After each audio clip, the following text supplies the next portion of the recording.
కాకినాడ జిల్లా కాకినాడలో ఇచ్చిన హామీలను అమలు చేసే నాయకుడు సీఎం చంద్రబాబు నాయుడని నారా లోకేష్ యువజన ఫౌండేషన్ రాష్ట్ర అధ్యక్షుడు మండపాక సుబ్బు పేర్కొన్నారు. ఎన్నికల సమయంలో మాట ఇచ్చిన ప్రకారం సామాజిక పింఛన్ 4,000 రూపాయలు చేసి బకాయిలతో సహా 7,000 రూపాయలు చెల్లించారని కొనియాడారు. నారా లోకేష్ యువజన ఫౌండేషన్ ఆధ్వర్యంలో పండుగ వాతావరణంలో పింఛన్ల పంపిణీ కార్యక్రమం జరిగింది.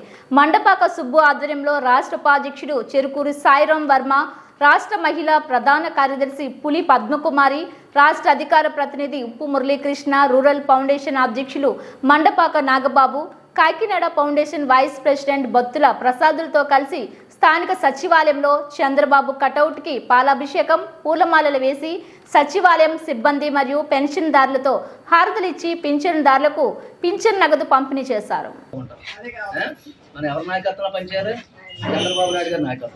చంద్రబాబు నాయుడు గారి నాయకత్వం, లోకేష్ గారి నాయకత్వం.